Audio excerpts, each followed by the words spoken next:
Mr. Jim, I think I've talked with you before when we set this here radio up, and I just happened upon you today. It sounds like you anyway. This is Whiskey Bravo 4 Yankee Zulu. The name is Robert, and I'm located in upstate South Carolina, a little town called Gaffney in the upstate of South Carolina. Roger, Robert. This is KC9VKV, and you're in South Carolina there. What radio are you running, sir? Is that a 7300? Negative. It's a 756 Pro 2, and I think when we set it up before, I had a headset on it, and now I'm running the Heil Gold Line microphone instead of the headset. How we doing? Looks pretty good. Might touch up our EQ. Let's go to your EQ page, Roger. Roger. Let me find it, and I'll be right back. All right, sir. Might touch that up just a little bit, going from microphone to microphone. And also, we want to double check our ALC, but I want to do that EQ correction first. Then we'll check the ALC meter.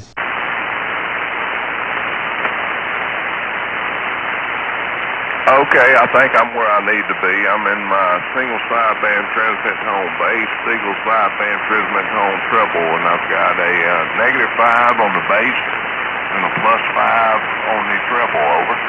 Alrighty, are you maxed out on your treble? I am. Do I need to cut back on some of the bass? Or as far as I can go, -5. No, just leave it there. I think you're fine. Go to your ALC meter as you say the word audio and adjust your mic level until your ALC is running 2/3. Roger. Roger. Audio. Let me go up just a little bit. Audio. That's about 2/3 there on the ALC, over. All right, now tell me about your antenna system so I can listen to you. Hey, no problem at all. I'm running a 80-meter inverted V. My apex is about 50 foot, and the ends are about 8 to 10 foot off the ground. And the kudzu's got into it, so I'm having to tune it up. It thinks it's longer than it actually is there, over. Roger. Now, I did hear one plosive on that microphone. So, does that have a windscreen on it? No, it doesn't. It's just the Heil Gold Line without the foam padding around the top, over. Roger, you wouldn't happen to have one of those around, would you? No, I don't. I sure don't. All righty, tell you what, go to your local music store and get one.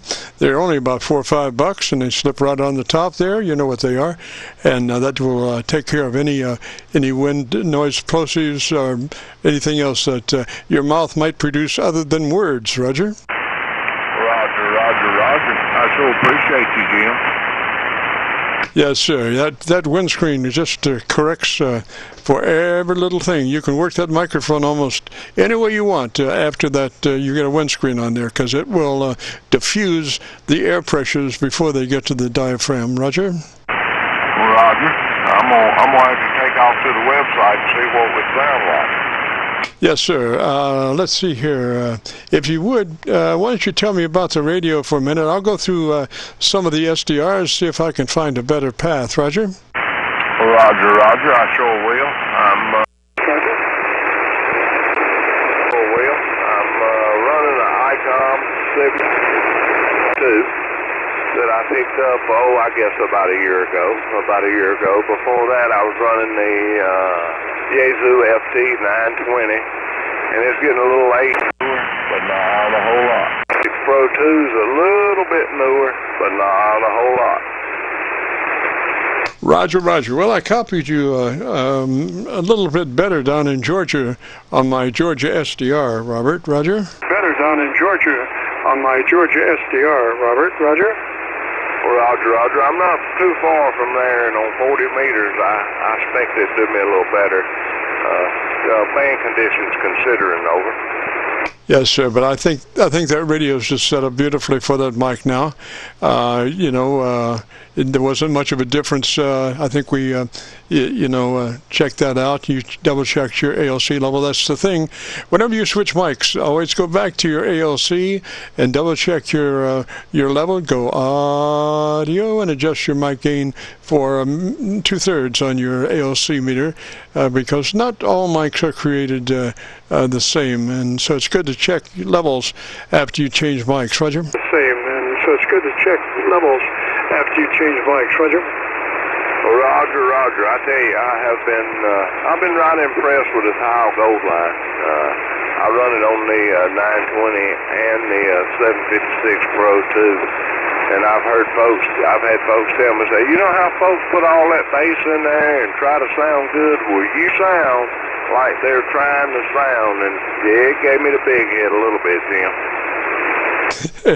Roger. Yeah, the thing is, if you stack up on your bass line, and then Mother Nature bends back your signal a little bit, half your signal a little bit later in space, and they both come back reflected and combined together, one slightly out of phase with the other, they'll start phasing. And the first thing to go is the treble, the top end, Roger, and it'll work its way down to the bottom end, but it starts you lose the top end, Roger. Bottom end, but it starts you lose the top end, Roger. Okay. I remember last time we were doing this, I think I might have had too much bass, and you were saying it was good, it's just everything run together. Yes, sir. I think you've got a great signal now. So get the duct tape out, the Gorilla Tape. I'm sorry, get the Gorilla Tape out and taper it down. Get the duct tape out, the Gorilla Tape. I'm sorry, get the Gorilla Tape out and taper it down. Hey, we will do, and I'm sure we're glad I found you today. I'm going to get out of the way, see if you can help somebody else out, and thank you for all that you do. I'll make sure to check out the YouTube and 73s. Have a good day and good luck. Roger, Robert, 73, sir. Have a great afternoon, beautiful weekend. And join us next week if you get a chance. This is the Friday afternoon Qso-Vlog. If you have a radio you want to check out, give me a shout. Like that. If you have a radio you want to check out, give me a shout.